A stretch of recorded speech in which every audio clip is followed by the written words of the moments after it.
All right, what is going on out there, podcast family? Welcome back to another episode of the PUKY podcast. Very shortly, I'm going to be joined by the legend Jono Jones. But if you're one of those people who skips the ads, please don't skip these ones. I got something really important to tell you. First of all, want to say a massive thank you to everyone. Yesterday, Spotify did this thing where you could share your sort of 2020 Wrapped, and it was insane to see how many people have been listening to the podcast, some of the numbers and episodes you've been listening to. So I just want to say a massive thank you for that. It really put things into perspective yesterday of how many people listen to this podcast, and it was kind of overwhelming, if I'm honest with you. So massive thank you. If it wasn't for you guys getting involved, listening, sharing episodes, we wouldn't be able to do rad stuff like what we're just about to do right now. I am beyond stoked and proud to have teamed up with PUKY to give away 2 kids' bikes this Christmas. It's no secret that 2020 has been a rough year for so many individuals, families, and it's been super hard and weird for kids too. So I want to do something this Christmas to make things just that little bit easier for a really deserving family and their kid or kids this Christmas. So we have a minimum of 2 kids' bikes to give away. There's the PUKY LRM balance bike and also an 18-inch LS Pro Model 2. And if we get a good enough response, there might be some more bikes that we can throw into the mix as well. So maybe you listen to this podcast and either it's you or you know somebody who could really do with some help this Christmas, then please, we want you to enter to win these bikes. There is a link in the show description, or head over to our Instagram page, obviously it's at the PUKY Podcast, where you can fill out a really short form to enter. Obviously, we wanted to be super mindful that these bikes go to people who really need them and not just end up on eBay on the 26th of December. So again, massive thank you to PUKY for stepping up to the plate on this one. And thanks again to all you amazing people out there who listen and engage with the podcast to make rad things like this happen. Speaking of rad things, there are a few brands in the world who make it to household name level, right? We're talking the likes of when you think of vacuuming, Hoover, or when you think of storing a drink to keep it warm in a vessel, boom, Thermos. Or when you want to make sure your ice rink is flat and slippery, then boom, Zamboni. Or when you think of a search engine, then yep, Ask Jeeves, right? Obviously. Well, when you think of bike cleaner, you obviously think Muck Off. And I'm super excited to welcome Muck Off back to the party for this episode of the podcast. And now we're heading into the dark grasp of winter here in the UK. Make sure you are stocked up on winter essentials to keep your pride and joy running smooth. Wet lube, you gotta have it. The iconic nanotech cleaner, you gotta have it. You gotta make sure you're keeping that thing clean. And they have all the brushes for getting into those nitty gritty areas. And I also just noticed that they have a Christmas gift idea section up on the website too, muckoff.com. So go on, treat yourself. Treat somebody else. Treat your mum, your gran, your nan, your dad. Treat someone to some super important Muck Off. Keep your eyes peeled too on our Instagram page, because after the success of our last Muck Off giveaway, we're going to do an even bigger and better one just before Christmas. Wow, this episode keeps on giving, guys. This episode of the podcast is also brought to you by the legends at Works and their portable HydroShot portable pressure washer. It's definitely not petrol. So once you've cleaned your bike with some amazing Muck Off, then you're going to need something to blow that stuff off with. So boom, Works HydroShot. It's unlike any other pressure washer on the market and is the perfect tool for all you mountain bikers and moto heads. There's nothing worse than getting home from a day shredding and then having to start the big cleanup. Especially if you're like me and you keep your bike in the house, then it's important for the health and life of your relationship to make sure your bike is as clean as possible when you bring it indoors. So with a HydroShot, you can wash your bike at the track or at the end of a trail. It's super easy because they use a PowerShare battery, which draws fresh water from any source, no matter how remote you are. All you got to do is dip the hose into some water. It could be a stream, a river, a puddle. You can be super posh and attach a bottle of mineral water to it if you really wanted. And voila, you can wash your bike right then and right there. No more having to fire up a petrol jet wash, which the HydroShot is definitely not. The rotating head allows from switching from mist through to pulsating sprayer, which is capable of eliminating caked on dirt. HydroShot is available from select retailers only, including Amazon, Argos, Halfords, Toolstation, and the official eBay store, or check out their new UK website, works-uk.com. I've been told by these guys, though, that these things are selling out super fast right now. Obviously, it's the perfect Christmas gift for anybody who needs to clean stuff, which is everybody, unless you're disgusting. So make sure you get one of these before they all go. Last but not least, don't forget hookitproducts.co.uk. If you need stuff for your bike, frame protection, brake pads, mudguards, whatever, enter the promo code podcast and you'll get 10% off anything and everything on the store. I think that's enough from me, right? Let's get into this one, guys. I'm super excited to finally get this one done with Jono Jones. He's an absolute legend. Stories for days.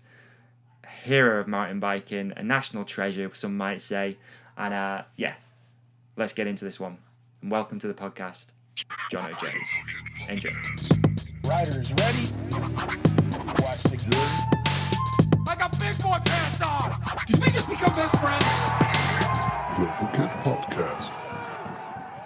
I guess, have you done anything? Have you been out and done anything since you're allowed to now?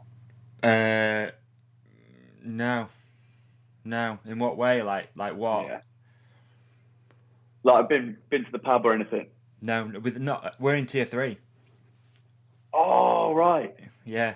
Dude, everything up north is tier 3, right? So Yeah. it's like Yeah. Birmingham up is still exactly the same. So the only thing that changes Wow. is like you can go and get a haircut. Like that's pretty much it. Everything else is exactly the same. Yeah. I've literally just done mine for this call. Oh, it's beautiful, man. Nice work. The speed lines. I like No, it. I didn't. My flatmate did. He was Really? buzzing. Is it who is a hairdresser or is just have a go at it? Never sort done of it vibe? before. Yeah. Said I'm doing a video thing later. I need to have my Madeira haircut. So yeah. I just go for throwing a hat Here on, we but are. I've still got lockdown hair so bad. Good. Oh, you did well in the mop down thing, didn't you? Yeah. I forgot. Yeah, that was well good. Was it me forgot and Win about in the final? Yeah. Mate, I totally just- forgot I about that. just- This mustache, like, even my dad was like, that is just the crappiest thing. He was actually disappointed. I had to shave mine off last night. I can't really grow like facial hair that good. I'm pretty baby face still. But I managed to get one after like 30 days. There was a bit of a thing going on. But I couldn't stop playing with it and twiddling. I've made like all my face, like my top lip all sore and shit. So, No way. yeah, I was like constantly like playing and just like, oh, it's the most unattractive thing to look at. It's me just doing this all the time. And someone watched the like the latest episode of Where's Ollie, one of the listeners, I guess, and messaged me on Instagram. I was like, why are you always playing with your face? I was like, just sat there like this the whole realise? time. It's so bad. I didn't have enough to play with. It's so bad. No, I'm terrible, man. Like nothing grows. Like it's just shit. I mean, I'm 33, but I'm pretty sure I'm over puberty at this point. How old's Ollie? Good Is Ollie point, your man. age? I think so. Yeah. I don't know. I think he is. He might be a year older. He might be 34. I don't know. He's away, isn't he? He was. He's back now. Thank God. That was a real headache, eh? That whole thing, like. So, oh, by the way, I've hit record. If that's okay, we'll just edit any of this out. But You didn't tell me. No, I'll do a proper intro in a bit. It's fine. I can just edit it out. It's fine. Yeah. I just wanted to sound check you anyway, real quick. Is it all good though? And the video? Yeah, man, it's fine. Honestly, like we're rocking and rolling. It's all gravy here. We'll do a proper intro in a minute anyway. But yeah, like we came up with this whole premise for the podcast with Ollie of like, where's Ollie? So it'd be like, he's somewhere else in the world, which is great. But it turns out that when he's somewhere else in the world, it causes a real headache. That time zones, bad Wi-Fi, just the whole thing was just a nightmare. But we managed to get it done. So yeah, thank God he's back home for the next one, because it was hard. Like it was hard, real hard work. So I think as well because he didn't know what he was doing on most days. He'd be like, I think I'm free tomorrow afternoon. So I'm like, yeah, cool. I'll sit. I'll wait. Just message me because he didn't have any internet, so he had to get back to the hotel. So I'd be like sat waiting for like did it for like 4 days. Just sat like waiting. I was like, yeah, let me know, and he'd just be like, nothing. I'm like, okay, all right, cool, man. We'll do it whenever. But yeah, we finally got it done when he hit Bali. So yeah, I'd love to go there, mate. It's on my top two, Absolutely. easily top 2 places to visit in the world. Bali. Combined with. Well, I think. Good point. I've never really thought about it. I say top 2, but I don't really know what number 2 would be. I think it's number 1. Just the south of England. The south. Yeah, not been south for a little bit, man. Not been south. Last time I was south, we tried drinking 100 shots. Yeah, the Centurion thing. Yeah. Which we all finished, didn't we? I don't know if I did. I don't think I did 100 shots. I think I definitely accumulated that amount of beer, but I think I got to 80 and threw up, and then I was like, I need to tap out for like a little bit, and then come back to it and just have another beer. I threw up, didn't I? But you have a minute to get back in the circle, don't you? So I was like, no, I threw up twice. I went and threw up over the fence into the horse paddock, got back in for the next ones, and then the next one was a massive rush, and I threw up in a bag of crisps. That's right. And then managed to wrap the top. Living the dream. Man, whose idea is that? Like, it's pretty dumb. Yeah, would do it again. Huh? I would do it again. Yeah, I'd do it again. Yeah, it's definitely like the settings Like, got to be right though, because I don't drink that often anyway. So the settings got to be right. Like round that table with like a few, bunch of good dudes is the right setting to do that. But I wouldn't attempt it in any other way. Like I wouldn't just be with like me and a mate or anything weird like that. It's a definitely group attempt. Yeah. Definitely gets the job done, there was though. Dodging going on. There was definitely some dodging. Yeah, there was definitely a few bits of dodging going on. Definitely. Oh, so we had the games, didn't we? That you weren't allowed to ask a question. You weren't allowed to reference how horrible you felt. Yeah, that's right. Yeah. And then Dason kept being like, "It was so sick." It was like the shot of like Captain Morgan, wasn't it? Or something. Oh God, that's so funny. Yeah, 100 actual shots of spirit could probably kill somebody, I think. Should we do a Centurion podcast where we just get a few people on? Mate, that'd be amazing. I'm in 110%. Like round table, 4 people, because I got a 4 mic thing. Yeah, round table Centurion. Or remote. Which would just be so weird. Remote with a bucket. Wow. Enough. Remote Centurion podcast. What an I'll idea, man. I like it. I like the idea. It's funny, I was just talking to Matt McDuff yesterday. We're on about trying, as soon as we can travel, trying to get like all the people who have a mountain bike podcast together to do like one big group episode. I think that'd be pretty sick. Yeah. Talking about it just the other day. It's like, it's so sick. Or it would be a nightmare. Or it would be an absolute nightmare. We're all talkers, naturally. So that's a fair point, actually, yeah. Or just get absolutely nowhere with it. Anyway, let's do your proper intro, man. Yeah. Stoked to finally get you on here. I think, is it your first proper podcast? I mean, the last one felt proper. Did it? Lockdown Companion? Yeah. I guess. I mean, it's pretty much just Ollie and I talking utter shit. But yeah, I guess I guess it's a podcast. So, yeah. So, second one. Number 2. Wow, I got your virginity and your... the follow-up, you got me back. Yeah, I got the follow-up. Usually a little bit better, the second one as well, let's be honest. I'll be the judge of that. But no, man, thank you for doing this. I really appreciate it. It's been on the cards for a long time, but yeah, haven't managed to get it done. So fired up, stoked. Looking forward to it. Looking forward to a yarn. Yeah, man. See what's been going on with you. And yeah, I know we went through loads of stuff actually, because I remember when you came on the lockdown thing, you were probably on for a good hour or so during that, which is crazy. Yeah. And we were railing it, weren't we? We talked a lot about hardline, and then me and Matt, I think, getting into riding. Yeah. But yeah, Ollie's been with a lot of me for a lot of the trips I've done. Ollie's been part of those, so that was quite cool to have his perspective on it the last time. But yeah. Okay. No, all right. Well, I definitely want to go over some of that stuff again. To be honest, just for people who maybe didn't listen to Lockdown Companion. But those things went Sure. pretty good. I'll be honest. They were like, yeah, it's still crazy how many people reach out about Lockdown Companion. If I'm honest, it's nuts. So thankfully, we haven't had to bring it back though, because there's been a few weeks where it's been like, are we in lockdown? Are we not in lockdown? I don't know. It's weird, but Yeah. So you're back in the big smoke then. Yeah, down in South London. Not because the office is open, just because it's a change of scenery, and we're tier 2 here, so yeah, bit of freedom. Pubs are open. Went to the pub last night. That was a shock. And really? You have to have a substantial meal, which everyone's joking about. Yeah, I went to Manchester about a month ago, and that's just before we went into another like national lockdown. And it was the same there. It was like you could only order a beer with food. You could only have a main meal, no sides, and you could only have one drink. And then you had to leave. Really? Yeah, it was brutal, man. It was like being at school or something. It was real bad. But we were there for a sort of work thing, so it had to be done. It wasn't like a pleasure trip as such.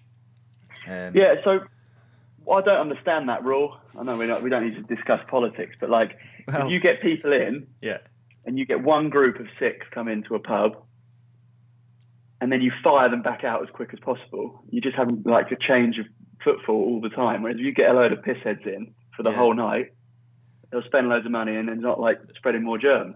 So it's a good way of looking at it, man. Not really thought about it like that. That works. Yeah, why are they trying to get people in and out like it's McDonald's or something? It's just keep everyone in.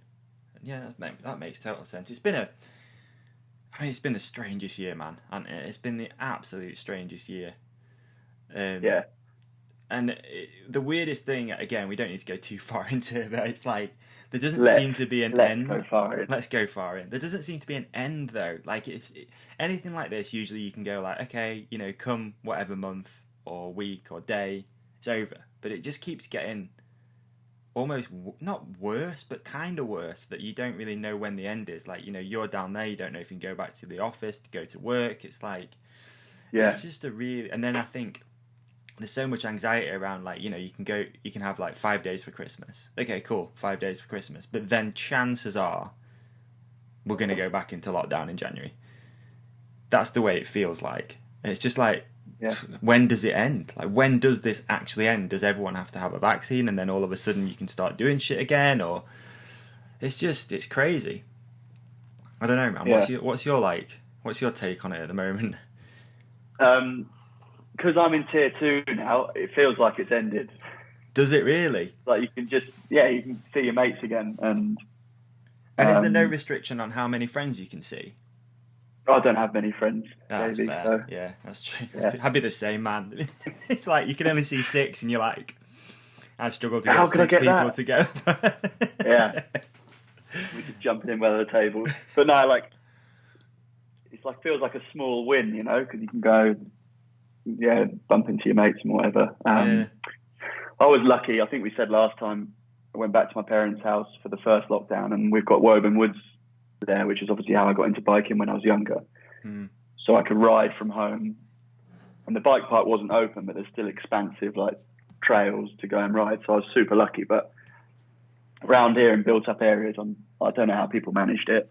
Really, but I think the winter's like a different ball game, isn't it? Like you work, it's dark when you finish, and you can't go out anyway. It's just like, it's well depressing. But I don't know, it's the same for everyone within reason. So that's what we've got.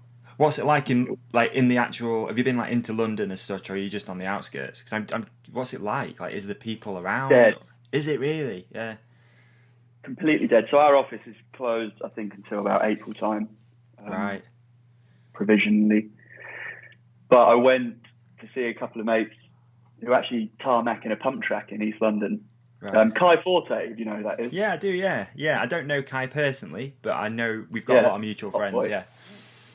So they're doing a bit of work. He's got like a pump track or BMX building company, I think. So they're tarmacking away, and then I went and meet them after work, and we got the Boris bikes out and rode through Canary Wharf, which is like a big financial district, and there's not a soul there because all the offices are closed. I got the tube back, and it's probably 2 or 3 people per carriage, and normally you're wedging yourself onto it, or you have to queue and wait because there's not enough room.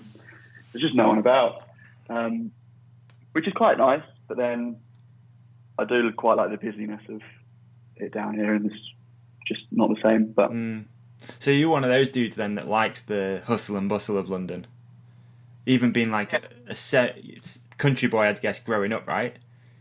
Yeah, really. Right. Okay. Yeah. Yeah, I don't know why. I think it'll wear off big time. Yeah. See, I really dislike it, man. Like, I've been into London quite a bit. I used to go down for work every now and again. My girlfriend's friend, she used to live in London as well, and we'd go down, and honestly, I reckon I got like 2 days in me, and then I'm like, it's too much. I don't like it at all. I've always like been in the countryside pretty much all my life. You know, sort of quite, I wouldn't say isolated as such, but definitely, you know, I wouldn't struggle to go for a walk and not see anyone for an hour.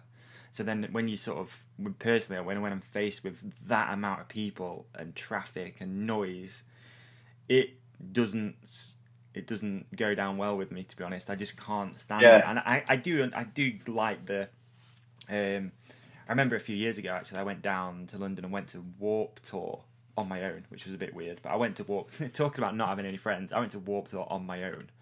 What is Warped Tour? Warped Tour is like it was in Alexandra Palace, and it's basically like a big gig. They have like loads of bands playing, and it used to be a sort of tour in California. So they used to have like a skate ramp, and it was all like, you know, rock music and punk and stuff like that. So yeah, I managed to get some tickets to Warped Tour. So I went down on my own. Super creepy. But even that, like, just the anxiety about being, you know, getting on a tube on my own, and I guess not really understanding it and thinking you're going to end up somewhere totally different where you shouldn't be. And it's... Yeah, so the only difference I'd say for me, I used to hate London when you'd like come down with your parents or whatever. Yeah. Be like, oh, day out.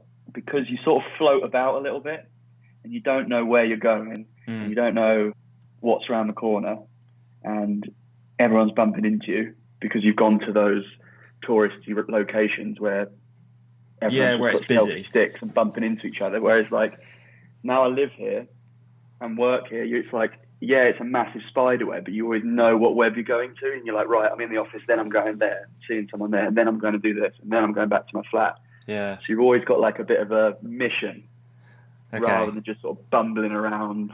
Yeah, and I guess the touristy places like Oxford Circus or wherever it might be are like super busy normally, and it is probably... Yeah, I'd never go there, so... Right, okay. Yeah, when I do, like if I've got to go to a shop, it's...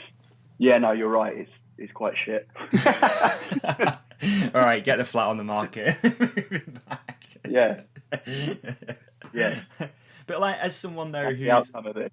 Yeah, the outcome of this is you're like, yeah, I hate it. As someone though who's always been, you know, you've got like easy access to the outdoors, you know, being a mountain biker and all that sort of stuff. Is it a bit weird not being able to just jump on your bike and go for a ride, or have you started riding more like other stuff? Do you ride a bit more street or whatever? No, I don't have any bikes here. Right. Oh wow. So you're fully away from it when you're in almost work mode. But that's not new. When I went to university in Nottingham, I didn't take bikes there. Really? Yeah, I did like once or twice because there were some cool places I found out about. Yeah, you got like Bestwood. Joined like the downhill biking society. Yeah, Bestwood. Yeah. And they were like, let's go riding.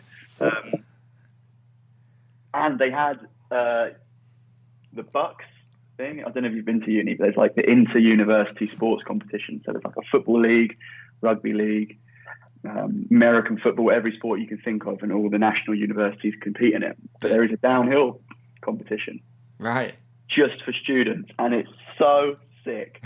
It's like, because you get a few people that love downhill and there's some good riders there, and then you get 90% of them that have got a bike and have heard that there's a race they can go and do. It's a massive piss up. Yeah, and it's absolutely brilliant weekend. I bet that's pretty cool, actually. Yeah, that is and fun. They used to hold the cross country on the same weekend as the downhill. And such is the Lycra versus downhill sort of rivalry. Downhillers would race on a Saturday, and then, excuse my language, but fuck the cross country race up. Like if there's a big off camber grassy turn, it's like pour fairy liquid and water all over it. It sounds so childish, doesn't it? But it was, I really missed them. I did that the 3 years I was at uni. In Elyson twice, and to Stinjog in the snow. Oh wow, sick! Tough, but brilliant. Who else? Some of the best races I've done. Anyone else doing it, or did you win them? I did. Yeah. I did win the 3 of them, but there was some good riders there. It was proper racing. Right. Like maybe like outside the top 10, it started to drop away a bit, but like we were all really, really racing. So it's cool being up there with people that I would race sort of nationals with a few years ago and things like that. Yeah. But suddenly just surrounded by students at this event that you're kind of racing for your uni. That's well cool. Good. Yeah, that is cool, man. That is cool. And I guess as well, we've got so much young talent coming through in the UK. It only makes sense that the uni racing would be quite good as well. Like I said, I was just mulling it over in my head then. I'm like, obviously, we've got like loads of juniors who will be maybe heading into uni a little bit and stuff. So, yeah, it makes total sense. Yeah, I get messages now and then from people saying, like, I'm going to university and I'm worried that I'm not going to be able to ride. Like, what did you do? And there is loads of people that do it at every university. There has to be. It's such a popular sport, and these races are brilliant, and there's always somewhere around the corner you can ride. But for me, I just didn't. I didn't like, really kept that life separate, and none of my mates were into it that I made up there. Wow. They all like football, so I'd like be a goalkeeper when they'd play on a Wednesday, and that is the worst thing. I'm so bad at it. I got lobbed from kick-off. I was like on the corner of the big box, whatever it is, chatting to one of the defenders about the game plan. I was so keen. And they just ticked off and lobbed me. And I conceded 5 throw-ins in one game. So there was a fella that could launch the ball. Yeah. And he just passed, like, I'd get like grouped up with other defenders or whatever they're called. And they just throw it in. He did it 5 times in a game. Gutted. That's so bad. What I was trying to think as well. I didn't do uni. I bailed out of education at 16 because I'm one of those kids. But I have attended like a few uni ice hockey games. They're called varsity games, right? So yes. Right. And what I liked about rivals. Yeah, 2 rivals, especially in Wow. Sheffield. Well, in Sheffield, we've got 2 unis. So we've got Sheffield Uni and Sheffield Hallam. So, like, the hockey game would be in our arena, which is Sheffield Arena. It's massive. And it'd just be the most hilarious hockey game ever. Because I think what's meant to happen was people would go to uni and be like, oh, there's an ice hockey thing you can do. I've never played ice hockey in my life, but I'm at uni, I'll just buy some kit and give it a go. And like you'd have sort of like semi-pros playing someone who can barely skate, and it was just amazing. It was so good, and it's cool that people do that. I think that I'd have done that if I went to uni as well. Huh? Did they have any scraps? Yeah, there was always a couple. It's like one of those things, you'd always have like, a varsity fight, I guess. Sometimes it'd be pretty weak, but yeah, it'd be chippy. It'd be like a super chippy game. Yeah. And all the crowd would be at each other as well. It'd sell out Sheffield Arena, dude. I don't know how many people Sheffield Arena holds, but it'd sell out Sheffield Arena of students getting pissed. It was amazing. Yeah. So good. But yeah, I like that. I didn't do uni, but I think I'd have done that as well, though. I'd have just picked up some random hobby and just been like, I'm just going to join the archery team and just give it a go. I could see you playing Quidditch, Davey. Yeah, right. Yeah. Oh dear. That's cool though, man. So I want to do some of the backstory stuff a little bit as well, because it's super interesting about growing up and whatnot. But like, how come you chose to go to uni in you're Nottingham, right? How come you chose that place? So it wasn't even sort of like, you didn't even look at the bike scene up there or anything. You were just like that spot. Because a lot of people obviously come to Sheffield Uni because the riding's so good. But you did the opposite. Yeah, I through your A levels, which I did, like sixth form, and you do your A levels exams. You just jump through the hoops. They're like, right, you've got to do your UCAS application. if you want to go to university. So I was like, all right, I'll do that. And then suddenly you've got to pick which universities you want to go to. So I was like, well, what do I want to study? And then we did like, is it like a psychosomatic test or something that tells you like what sort of course they think you'd like based on things that you like. So mine kept coming out with mechanical engineering because it was quite physics and mathsy, which I kind of liked. And to me, that was like, yeah, I like bikes. I like how they work. Love like suspension and stuff. So I was like, that's what I'll do on a mechanical engineering degree. So it's like, yeah, if I'm going to do anything, I'll do that. But I didn't want to go to university. Right. I just had to jump through those hoops. Okay. Are you still there? Yeah. It's frozen. Yeah. I'm good if you are. Oh, there you are. Oh, yeah. Oh. Should be good now. Yeah? Yeah, I don't know what happened there, man. Could you hear me the whole way through, or do I have to back? Yeah, no, I could hear you. Okay, you froze. You look like, I don't know what you look like. It's happened twice today, that's annoying. Anyway, Hopefully it doesn't happen again. I was saying, so this whole time I was just going racing all the time. Yeah. So I was literally just jumping through hoops to fulfill what the school wanted you to do.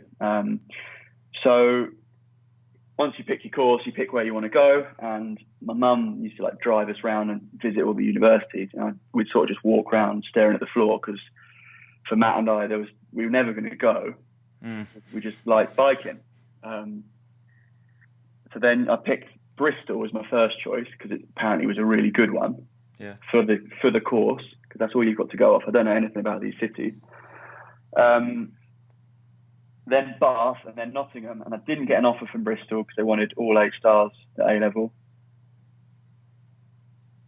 I didn't get into Bath because I didn't get an A star in maths, so my second choice was Nottingham. Right. But Matt and I both did a deferred entry, so you have a gap year basically, and it will start the following year. And off we went doing our competitions. He was doing crankworks. I was still racing World Cups. And a year went by, and we both didn't want to go, liking what was going on. Deferred again. Right, you can do that, can you? Now to do because it was for sports and that. They were like, you're pursuing something real, so fine, we'll see you next year. And then I had a shit year of racing. I got a bit like, I don't want to use the word head fucked, but that's, to be honest, what it was. Like, I just stopped racing well. Like, I think the pressure got to me a bit, and I still felt like I was riding well, but just my actual race runs were really bad, like the ones that mattered. Yeah. And I broke my wrist quite badly, so it's just a bad year. And then I just felt like, you kind of look around the paddock and there's other like privateers like me at the time that have been doing that for a few years and hadn't jumped onto big factory teams and things. And I guess you could say it was like a bit of it wasn't like an easy way out, but I just thought, I don't want to be here in 5 or 6 years. Yeah. Still flogging a horse. That sounds quite good, actually. That's a quote. Yeah, you can have that. That's a good one. Real good one. Yeah, I didn't want to flog a horse that wouldn't gallop. So off I went to Nottingham and really didn't want to be there. Parents dropped me off. Single little room in a halls thing. I just shut the door and put Game of Thrones on and sat and watched that for like 6 hours. And then I thought, I probably should go and make some friends. Like, I'm going to be here for 3 years. And went down to the Hall Bar and never looked back. I had an absolutely quality time. Amazing. I loved it. Really? So you feel like if that year had gone better, if that year had gone better, would you have just not gone, do you think? Yeah, maybe. So for Matt, he kept deferring his uni entry for quite a few years. There's no way he still is, but he kept doing it because I think for him it was like still an option. And he would have been doing the same course at the same uni. Oh, right. But that's little we wanted to go. We were just like, yeah, Mum, we'll do that course at Nottingham or Bath. We like just chose the same things because it was like, we'll just boxes. But yeah, back to your question, maybe you're right. Like, at the time, that is what I wanted to be doing. I wanted to be racing. And I think if it had just took a bit more of a tangent, maybe I'd still be doing that. And it was just my head. It just, Ollie, I know we spoke last time, cannot race. He hates it. And he is such a phenomenal bike rider that the second there's a time against him, like it just implodes. And I felt like that's what happened to me.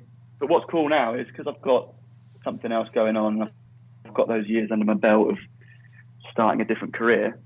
When I go and race, I absolutely love it, and I don't feel like I've got that problem anymore. Yeah. Do you feel like there was just too much pressure on the shoulders? Yeah. It's like, it's got to work now out. I don't get to ride much. Yeah. Right. Okay. All right. Interesting though. Super interesting, dude. It's so weird to think like what could have been if that year had gone better and where you'd be, because who knows? But I think it's a smart choice though, man. Like going and getting, your uni degree and then obviously moving into a job, because there's a lot of people that will have hung on to that. Like you're saying, privateers just like trying to make it, and it's the horse ain't galloping. Which is really admirable, I think, to have the commitment like that. And who's to say one bad year should write off the potential for more? But I don't know. I just thought enough was enough. But Matt, my brother's, he didn't go through that. He has gone through it with competitions, with his head and stuff.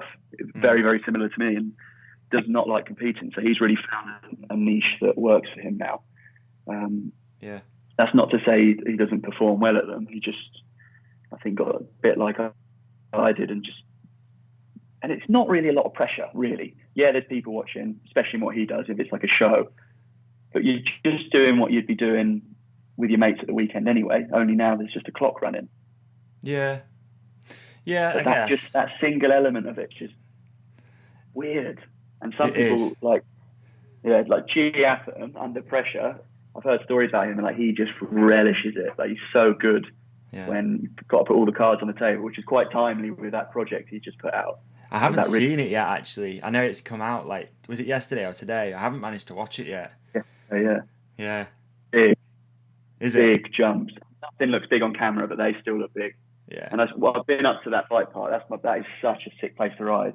Derby Bike Park. It's wicked. But Dan, his brother, is gnarly. Like he'll ride hard, and he said he would not jump them. Really? Like not a chance in hell would he ride them. So that's like a testament. It's gnarly. Yeah, it's nuts. Wow, that's cool. Now I need to watch that again. It's just been one of those things. Sometimes too much media, man. You can't keep up with it. It's too much going on. Yeah. One of those. I don't watch it. I don't watch YouTube or anything. Do you not? No, I don't watch any vlogs. If I'm in one of my brothers or Brendan's, then I'll watch it. Yeah. Which is famous, actually. Probably just to make sure I've not said something that's bad. But no, I don't watch it. Huh. See, I do. I think it's because I'm working at home as well more. Like I seem to always have something on in the background, whether it's like a podcast or a YouTube video or whatever. There's a few people I kind of do like watching on YouTube. And I enjoy watching podcasts on YouTube. So, that'll take like 3 hours, for example, of a day up. And then it just overlooks things, and it'll go like 3 or 4 days, and I'm like, I haven't been on Pink Bike. I'll have a look, see what's going on. And then, I missed it. Or, there's that much coming out. I think things like quickly go down the page, so you end up just not even seeing stuff. It's almost impossible to keep up with all the stuff that's coming out. It's like an actual full-time job trying to keep on top of it, especially if you're into more than one sport too. Like if you're into moto as well and surfing and whatever, it's like fuck. There's so many edits coming out and vlogs and projects and stuff. But it's such a big sport now. Well, it always has been, but it feels like more and more of what you call the public are getting into it. It's such a good time to be like a fan of the sport, and especially with the World Cups. I loved just being a fan sat at home. There was 2 races on in a weekend. So sick. I know, I was a bit of a fan of that as well, to be honest. The guys that raced them this year, I obviously didn't, but they said it was absolutely exhausting. The day after a race, like, you finish the race, you always get KFC on the way home, don't you? And you wake up knackered the next day. Like you put your KFC like outfit on, hit the KFC. Yeah, you do.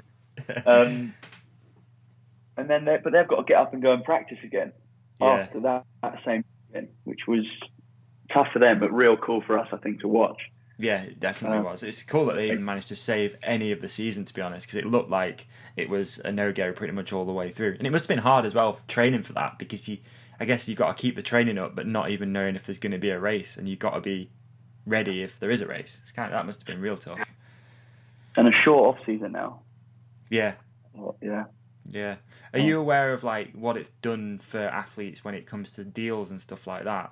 Have you even with your own experience, it's been a weird year. Like, has it fucked stuff up? I think it's tough. Like, the industry has done extremely well. Yeah. Because everyone was locked in their homes and went and bought mountain bikes. So I know a lot of companies sold out everything. I think there's just like an underlying doubt whether that's sustainable or what the future holds. And then from a racing athlete's point of view, you pay to get results, and it hasn't been any races. And then from a more of a socials rider, you pay to produce content, and then you're not allowed out your house. So I think there's been a trade-off. The industry's done very well, but then I know a lot of people had pay cuts and things in response to the fact they weren't doing a lot. I think what was super interesting as well was to watch how certain athletes flourished and made something. I mean, your brother's actually a good example, isn't he, with the lockdown build in the garden. Absolutely. It flourished, the channel sent to blow up even bigger than what it already was.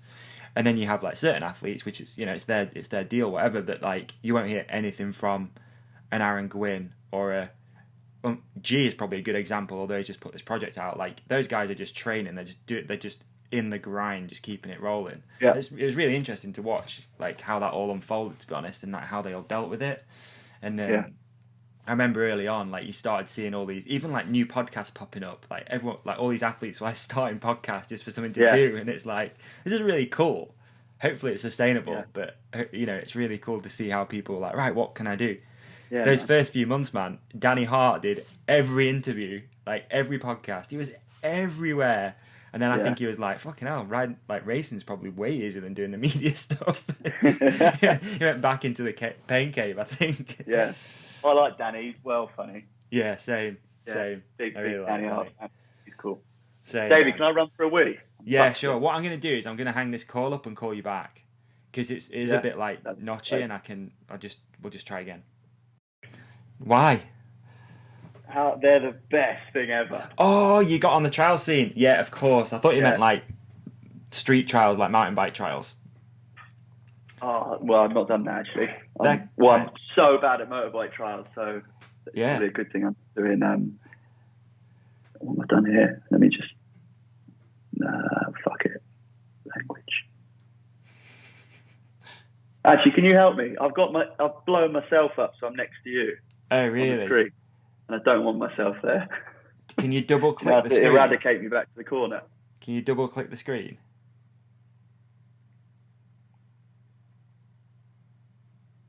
Does that help? Doesn't matter. It is what it is. I don't know actually how you do that, dude. To be honest, I've never got it so that I'm really big. Oh, I've done it. I double clicked on you. Oh, there you go. Yeah, that's right. Yeah. So trials, man. Trials is cool, man. Trials could be one of the most underrated forms of motorcycling, I reckon. It's the best. When you ride motocross, which you have, you even look at your bike to get it out and go and do a track day. It's going to cost you £100. Yeah, minimum, isn't it? Even if you in the peripheral vision, you get a glance of it. Yeah, it's £100 to take that thing out. Yeah, and minimum spend £100. Trials bike. Never change your oil, never change your filter, never clean it, won't break, and doesn't use any fuel. It's fair. I've only ever done one trial in my life, and I really struggled with it at first because I rode a trials bike like I would a motocross bike. So I was all gas, no real thought, just hit it and hopefully you'll get over it. But then after towards the end of the day, I was starting to figure it out a little bit and be okay, right, you need to really slow it down. I was all clutch as well. I was slowing the bike down with the clutch, if that makes sense. So I'd be like accelerating and then just using the clutch to sort of slow it down. But underrated form, and it's cool to see so many people getting into it as well. And I think it's everyone. amazing for your balance and for your bike skill in general, I think. So you've been riding. I seen you riding with like Drogan the other day, right? Yes, the Peaks boys. Yeah. Mate, it's so fun. So do you make the pilgrimage all the way up north? Bikes. Yes, I did. Awesome. That's cool. And did a couple of times before lockdown as well. It's well worth it. They've got big rocks up there. Yeah. Not that I can get on them, but it's like nice to be amongst the rocks. It's a good sport. But I'm really bad at like jibbing and tech stuff. Yeah. So I feel like it must help with the mountain biking thing. But when you go downhill on them, because there's no seat between your legs, you can like hook it into like a road gear, which is a real tall gear, isn't it? Yeah. So there's no engine brake in it, and they're light riding a mountain bike. That's true. Yeah. Fair. Yeah, they're well good. A friend of mine, he's got a trial store. He's literally around the corner from my house, and he distributes the electric ones. I can't remember the name of them, but they're fucking sick. Like an electric trials bike that's like basically got the same torque as like a 250cc trials bike, but it's silent. It's really, really cool. And it's instant torque, isn't it? Instant, yeah. Yeah, I remember having to go in the car park on it and been like, okay, this thing's legit. Because you just think it's going to be electric and super slow, like it's some sort of like kids, like Jeep thing or whatever. But no, super cool. So what's the plan with the trials, man? Like, you're gonna do like a Bernard Kerr and enter like a World Cup or something, or a World Cup. What's the big one? Sheffield indoor. Indoor, yeah. I could see you doing. Yeah, I'll do that. Just sign up, man. There'll be a loophole you can get through. Oh, he actually got good at Supercross, didn't he, Bernard? Oh man, yeah. Real, like, maybe not A1. Dude, hands down, like one of the most ballsy things I've seen in a long time, personally. To even consider going and riding that at any level, out of the UK especially, takes nuts. It takes like real balls. He just did a really interesting podcast with Jace at Gypsy Tales. And Jason him went pretty deep on the whole project and stuff and why it came around. It was really interesting. If anyone's listening wants to check that out, Bernard did Gypsy Tales. It was good. But yeah, massive respect to him for going and doing that, man. I can't even imagine like the thought process that was going through his brain. But like you say, he's good. He's a good rider. Like, there's no reason why not. But when I'm stuck on my bash guard on a tractor tyre at the Sheffield Indoor, he'll be nothing. Yeah, you can make a vlog about it. You can do all this stuff, man. So you're gonna enter some trials then, because trials are like there's been some through lockdown. I've done a couple. Okay. I did a couple before lockdown. Yeah, a lot of them over in like Suffolk and Ipswich. Yeah. Over that way with those lads. They're well good. They're not expensive. They're like 20 quid. You can score yourself. Maybe that's like a coronavirus thing. No, I think you do a lot of the time. You do. You just go around and do it yourself. And sometimes, a lot of it's like just around the volunteers. Yeah, yeah. It's an honourable sport, isn't it? Yeah, I won expert in every one. Did you? Yeah.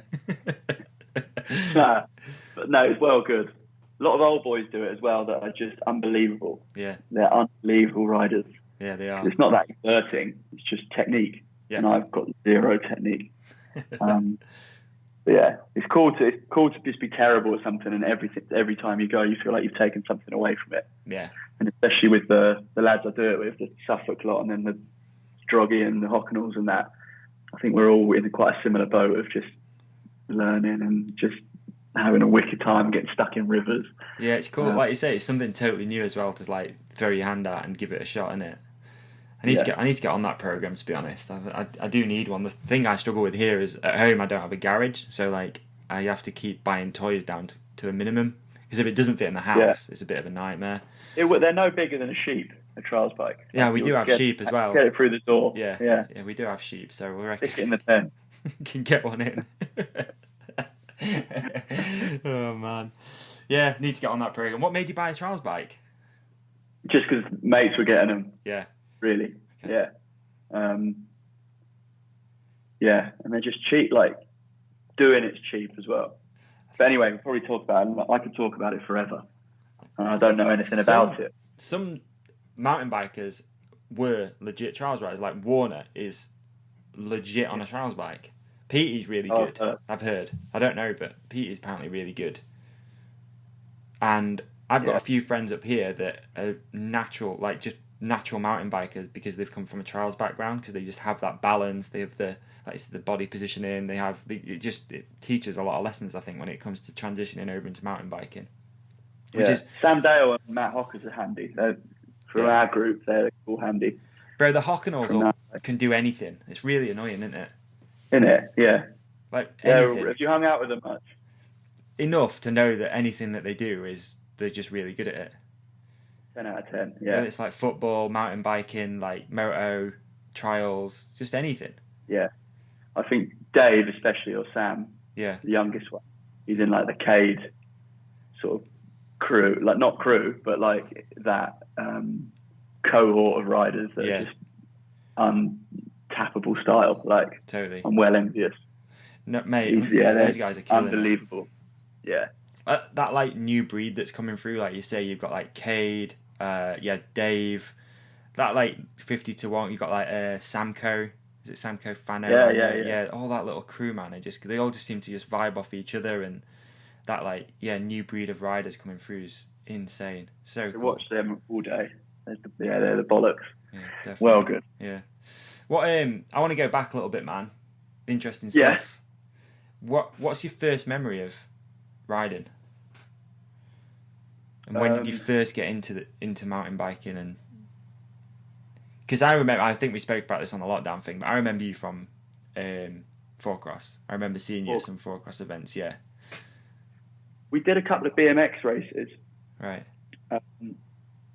Because there was a Milton Keynes. There is a BMX track in Milton Keynes. It's not very good. It's like it's a flat one. Right. But it's a place to go and do it. And we discovered Woburn. Then got BMXs, which is probably the wrong bike choice, but it meant that we could go and do these BMX races. And your parents don't know, like they didn't have any biking experience. So maybe it was because there was a BMX track. Right. We got them, but then spent all our time at Woburn where everyone had mountain bikes. But regardless, that's my first competitive memory is at Pine and BMX track in Milton Keynes. And then, but then just Woburn for mountain biking. Really? Relentlessly, yeah. Woburn looks insane at the moment. I mean, it's always been good. I've been, the last time I went was probably, to be honest, man, it's probably 10 years ago since I last went. Dirt jumps of fire. Sam Johnson, who's like king, like spades on Instagram, but he's like real sick rider. Amazing style. Because I think when he used to compete, you'd win a competition out of style. Right. They might do like a no-hander or no-footer, but you'd win a dirt wars or whatever. So he's a little older then, right? How old is he? 'Cause I don't know him. I'd say he's mid-30s. Oh, right. Okay. Yeah. It makes me feel real old now. Thanks. 33. Yeah. Right, he's older than that. But no, he did a lot for us up there because the jumps were all real big, and he'd say there was a big landing. The dirt jump, he'd like build a tabletop across it for me and Matt to sort of ride, and just he was quite influential, especially for Matt with his trails riding in the style in a big way. So that they gave us access to sort of learn to jump up at Woburn, which is a wicked place. The dirt jumps are unbelievable. The hill it's like 10 Rizzler papers tall. It's tiny.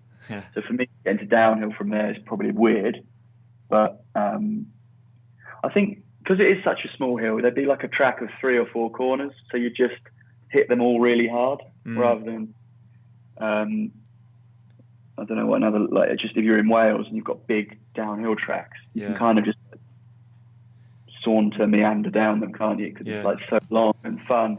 But for us, we'd like sprint for half the hill, and then there'd be 2 corners. And just make the most of those 2 corners. Whacking them, yeah. Yeah. I don't know if that answers your question, but no, it sort of does. I'm just curious to know like where it all started and where it came from, really. And then, I mean, the evolution of Woburn's almost similar to the evolution of your and Matt's career. I feel like it's like you've grown at the same time. I might be wrong, but I'll tell you another difference is he loves digging and he's good at it, and I hate it. So he fitted quite well into the dirt jump scene where you like, no dig, no ride, you build what you want to ride. And I'd sort of skid up on the hill, and then when I could see they'd started to ride a new jump, I'd like find my way back into the queue. Dirt jump community as he was, but he just got good at dirt jumping quick. He got actually a skate park BMX when we were probably 14 or something, and flipped it at Corby Skate Park on the Resi. Right. So I think that I don't know if we spoke about this last time, but that gave him like a real grip on the whole trick scene. Right. Yeah. Because he's in there, he's done a backflip, which at the time was a really big deal. Which it still is, but like no double flips really. And I just loved whacking corners. But then at the time, all we competed in was four cross. So for me, we'd both get pretty shitty gates at the start, but then I might like inside everyone in the first turn, but then that'd be like real good at pumping like the rhythm straight. So I think we just took quite well to what we enjoyed and what we became good at. But Woburn did facilitate all of that. Yeah. I just had to travel a bit further to compete. Yeah. Interesting, man, isn't it? How you even as brothers and stuff, growing up together, similar, obviously same upbringing and stuff, how you just went in totally different ways. I find it so interesting that Matt went down that side of things and you went down the racing side of things. But did you see, when you started with the racing, like, did you see it as a career, or how were you looking at it? Because you said obviously you were putting off going to uni, for example. Was it in the hunt of the career, or like I loved it. It was, you travel in the world, going to races with quite a small community that all know each other, and I think it had scope to be a career, and that was enough for me to run with it, because you don't, especially as a junior, like you're 17. I did my first up in Val di Sole in Italy, or South Africa maybe. Val di Sole in Italy as like a 17-year-old. Yeah. And you, at that age, you're not thinking like, right, is this going to pay the bills? Is it going to work out long term? You're just like, I'm racing a World Cup. Sure. What's going on? I've never seen routes this big. There's a gondola. Yeah, you don't have to push up. You're really caught up in the excitement of it, as opposed to thinking about the bottom line, really. Yeah. How did you end up doing World Cups as well then? Did you do much British stuff to get the points? How did that? Yeah, I was really late to the party with downhill. I got into it second year of youth, right, which is the category that comes before junior. So I was like 15 or 16. And yeah, did a couple of local ones like at Aston Hill, then did a Jesus Cup in mid Wales, and then internationals. Right. Not internationals, I got into nationals. International, right. Which, gave me, I didn't have points, it was jerseys at the time for me. So you'd get like, British Cycling would send a few juniors and elites riding in the national colours that didn't qualify using the points mechanism or being on a proper team. Yeah. Kind of like as a backdoor in, which is cool that they do that. They actually I think they keep reducing the number of riders that can do that. The criteria becomes harder, but Real gave me access to go and do it. And there was a guy called Paul Miles at the time that worked for the Giant factory team, mechanics for Danny Hart and then Andrew Needling in that team, and he was fairly local to me and gave me an unbelievable amount of support. And when I went to the races, I'd be in a different practice to Needles or Danny, so when they finished, he'd like nip round the back of the tent and fix my mech and stuff like that. Sick. That's cool. So I was really lucky to have him. He did a massive amount for me. Yeah. So who are you riding for at that point? Transition. Yeah. Bike. Yeah. Okay. Good deal, or was it still a lot like from yourself, like funded out your own pocket to get places, like how? It was good. For the big international thing, I don't think it quite provided enough. Yeah. Like, at the end of the year, you sell your bikes and that helped, but that comes that's like in arrears by that at point. the end, yeah. Yeah. So my parents did help. for those big events, which I was lucky for. Yeah. But then, I think they could see that Matt and I were picking up a bit of momentum, and there's not. Well, I guess the difference is there wasn't a junior category there. So, as a 17-year-old, you're racing against all these massive blokes. Like everyone's just all in one pool, so it's really hard to shine because you didn't have your own podium, you didn't have your own results. You just, in the result list, there'd be a little circle next to all the juniors' names. And I remember at the end of the race, you'd count the circles, and that's where you came in junior. In junior, right? Yeah. Wow. But it didn't matter. Like, it was just elite men. Yeah. Yeah. But obviously, because you race in junior back in the UK and in the local countries, that's what matters. You're like, I came 40th, but that's second in junior. So what they've done now in bringing the junior category in is really good. Like, it gives them a step to shine, and then I guess the teams can select riders from that. So that would have been good if I had it back then, because I think I was always sort of top 3, which now would be really good. But all it meant was like 45th, which kind of take the edge off. I know that's a World Cup. It's like, well, yeah, what does that do it's from still a sponsor's point insane. of view? Yeah. But from a sponsor's point of view, like for Transition's point of view, I'm there. Instagram was probably just started.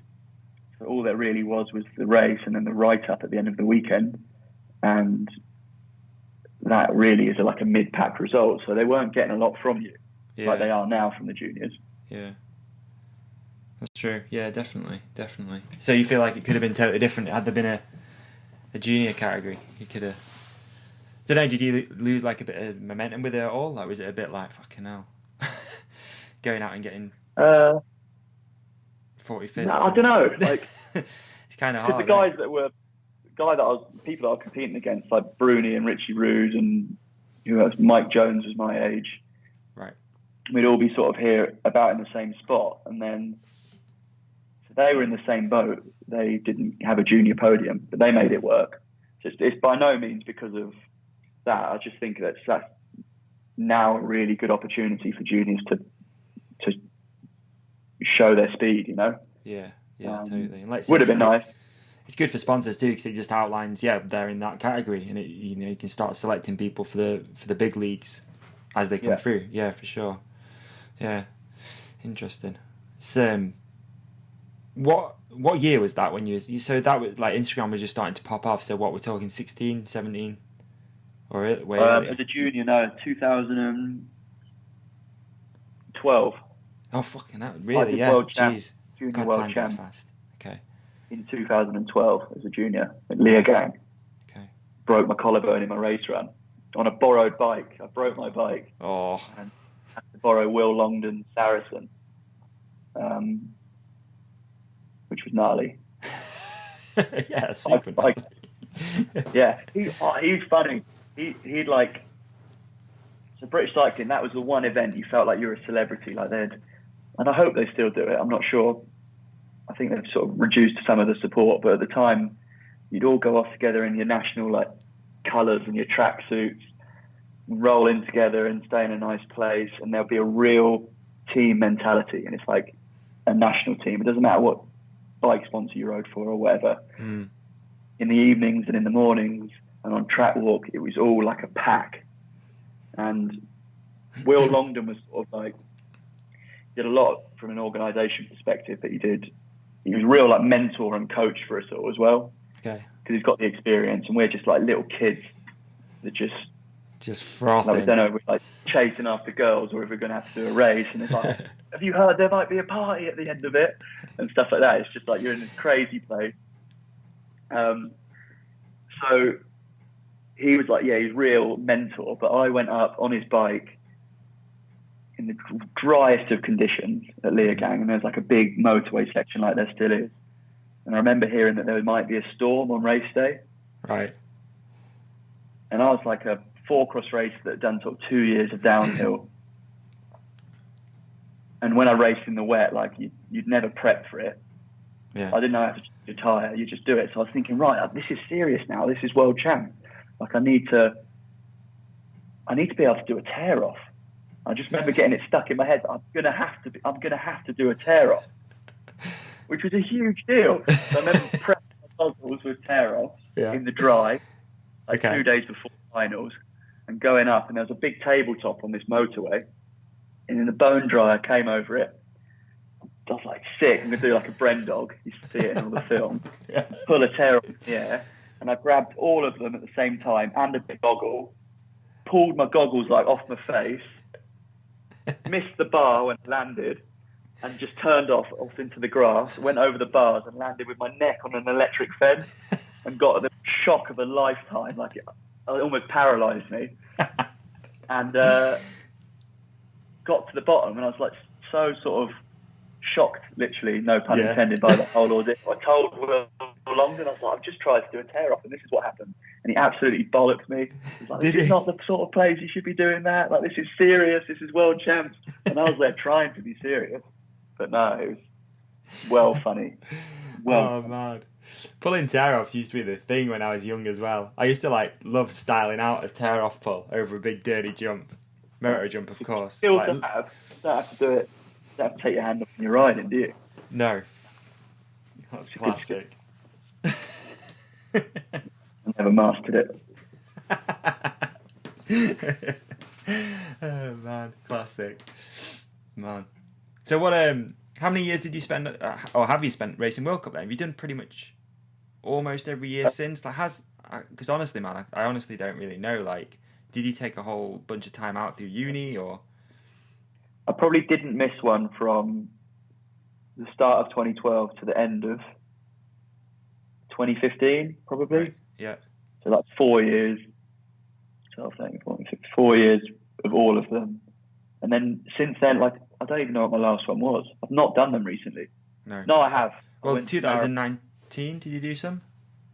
Yeah, I went to Maribor last year, and oh god, I'm not bitter, but I came across the line in 60th for quali, and it was a year it rained real hard for qualifying. Yeah. So it was a lottery, excuse me. And 60 qualify now. So I remember I went there with Brendan and Deeks and a few others, and they'd all done their quali, and I came down in the national jersey and crossed the line in 60th and knocked Greg Minnaar out, actually. Right. He was doing an interview on Red Bull, and I remember watching it. I crossed the line and knocked him out of the quali group. Kind of felt bad, actually, but he'd have had a bad run. And then it ended, and I'd come 60th. I was like, I'm back. I'm racing finals. I was well buzzing. And then I heard that someone got red flagged. And for people who don't know, like, if there's a big crash or if something's blocking the track during timed runs and qualifying and finals, they'll put a red flag out, and it's a bit like Formula One. Okay. The riders will have to stop because basically someone's injured. Normally. So the people that are on track at that time get reruns because they haven't been able to complete a full run in fair conditions. And at this point, the sun's coming out, and I'm sat in 60th, and they're faffing about, and it probably was like an hour before they went down, and one of them knocked me into 61st when they came back down. Now, I think it was Matt Simmons or something. Okay. So you'd probably argue that he'd, under good conditions, maybe have beaten me anyway, you know? So it's like... level playing field, though. I had a taste of being back in, and all the boys were buzzing, and we were all going to be able to practice together. And that's the last one I did. Right. So next year, I'm going to go and do them again. I was going to ask you, so what? Yeah, I mean, one of the biggest questions would be like, what's the future hold, and what's 2020 been like as well? Did you have plans to do any or not? I did, yeah, and I'm on Pivot now, which they've got an unbelievable downhill bike. Yeah. But when coronavirus happened in March, it felt like, especially later on in the summer, there was just going to be no racing. So I went for 2 weeks to Morzine with some mates and had an unreal time. And then, bearing in mind, I've only get so much holiday now. So I took a big chunk there and then planned to do Transmadeira. So when the World Cup sort of got announced, I didn't have the holiday, basically. Right. But Transmadeira was the bollocks. Dude, I bet. You're like one of the few people as well, which is really cool, that's managed to travel and actually go on a mountain biking holiday, right? So you hit up Morzine. You say Morzine, didn't you? and Yeah. also you managed to do Transmadeira, so winning the Corona lottery a little bit, to be honest with you. You managed to get out. Portugal was on the naughty list, but Madeira is a Portuguese island, but it wasn't. Okay. It was so far from Portugal. It's basically in the Canary Islands, like it's a long way down. So it was fine to go there. You didn't have to quarantine and things. Yeah. So what are work like then with this whole thing? Like, are they, obviously you're in the corporate world now, but are they like, I don't know, is anyone there sort of on your page, like they understand that you're going to take a bit more time to go and do this, or? Yeah, my boss is real supportive of it. He's a legend. Is he? Cool. But like my holiday's my holiday, so okay. I just use it all for going and doing biking events, really. Do you think that the career, like, could it hold you back, or do you know what I'm thinking? Like, do you ever think, like, if it got a little bit more serious, like surely a full World Cup schedule is going to be more holiday than 4 weeks? Yeah, I won't do them all. Okay, I can't. Do some Euro ones and stuff. Yeah, or anywhere. Maybe just pick the ones that I can do or I would like to do. Okay. Like I'm not, when I say I'm going to go and race World Cup, by no means I'm going to go and try and be the best in the world. I just want to go and do well again, really, and enjoy it for what it is. Yeah. Which is nice to have that perspective on it now. It's like they're cool events. The best events, though, like World Cups are the pinnacle of downhill racing, but the weekend events that you do loads of riding on, like, or the week long. So Mega Avalanche should be on every mountain biker's bucket list. Yeah. The abilities are there. You get a lot of riding in for not a lot of money. It's like €70 for a lift pass for the week. You do a race. No matter where you qualify, you'll get a race. I think that should be on everyone's bucket list. That's a brilliant event. That's in outdoors. Yep. Have you done it? I haven't done it, no. A bunch of my friends went and did it a few years ago, but I didn't go and do it. Should do. Yep. Definitely, if it's on next year, this year, whatever, next year. Yeah, I'd like to go and do that. Definitely. Like the hard rocks and things like that, where you just get loads of time on your bike, on an enduro bike. I'm a big advocate for those events. They're brilliant. Crankworks, stuff like that as well. I think the last time I saw you out at Crankworks, Leger, I think, 2018 or 17, one of them. Yeah. They're less accessible for just your normal Joe blogs, but then for us guys, there's a lot of events to do there, which is really cool. Definitely. And also you get the slopestyle boys, you get the downhill boys, you get the sort of in the middle lads. So there's a good lot of fun at those weeks. What's Transmadeira like? Because it looks incredible, but I don't really know much about it. Like, how does that happen? How does it come around for you as well, being an athlete? Because I see you get invited, all that sort of stuff. Like, how does that work? Yeah, so Brendan's real tight with those guys because he's done so many big projects there. Yeah. For like Death Grip and Dog's Life and stuff. So he knows those guys from Freeride Madeira really well. And we went in just before lockdown in March. And what are you having? Cheese. Hey, Adam. What's up, bro? He won't be able to hear me though, will he? Yeah, no. He looks like a tosser, doesn't he? Yeah. What was I saying? Yeah, so they invited Bren and I to go and do the event, I think off the back of chatting about it when we were on holiday there for Freeride Madeira. Right, okay. And never look back. The riding on that island is just... It looks incredible. Yeah, it's unparalleled, I'd say. Yeah. They call it like the 4 seasons, so you can do one track that will start in really exposed rock, go through like what feels like, it is a rainforest, then a really wet section of woodland and loam, and then you finish down by a beach. Amazing. Yeah. And we'll drop out in the race. We'd start in a cloud, piss wet through, and finish bone dry at the end of that one trail. Whoa. Maybe it's 10 minutes long, but honestly dusty dry.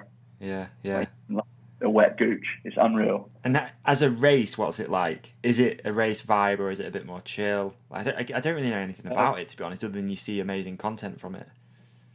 Quite chilled, I'd say, because it's quite an expensive event. Okay. To enter and go and do, because they provide you with so much. Like you get 5 days shuttling and accommodation and whatever. So I think that tailors for more of the sort of for riders that have the ability to go and do that, and it's probably like a special trip as opposed to going there to get a result. Yeah. Get a few of us that are like more of an experience. Yeah, which it absolutely is. Like, you won't ride anywhere like that in your life unless you go there. Yeah. So yeah, from a race perspective, like, everyone has a few beers in the evenings, and it's not that serious. But then for Bren and I, it was 100% serious. Didn't you have a bet going on and stuff? This bet, exactly this, which I don't want to leave behind. I just keep shaving it back in. It's not as bad now. But yeah, good. Yeah, it's cool. I like that shit. I know last time we were talking about the flip bet, a hardline. It's a classic story, man. Yeah. £100 flip bet, right? Yeah, still tried it. Definitely committed the problem to it. I've got, I'll definitely do hardline next year. But like, what do I do? That's such a dilemma with that jump. Okay. Because I can flip it, like I can backflip. But if I do it again and crash, then I'm a clown. More of a clown than I already am. And if I do it again and I land it, then it's like, oh. Does the nickname go if you land it there?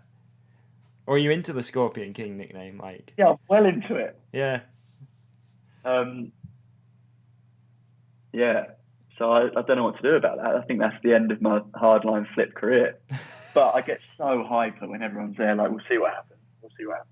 Dude, I really want to check that event out next year, to be honest. That's one that's definitely on my radar to just go and hang out at. Yeah. You know, just go and check it out. Cause I've never been there. I really want to go and just hang out and see what it's all about. It just looks like the most fun. Maybe not for you guys at times, but definitely just to go and hang out and see what it's all about.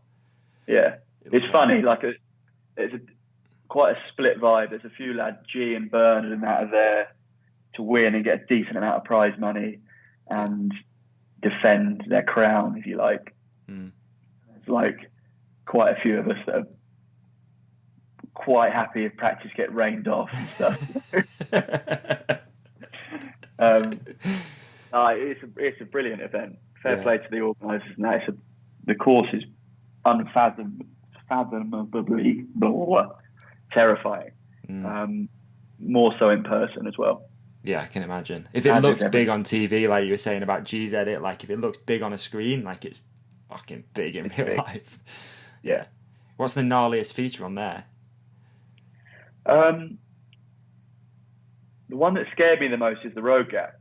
Is it? Yeah. And it's really easy. Right. Like, you roll in from here, that's your speed.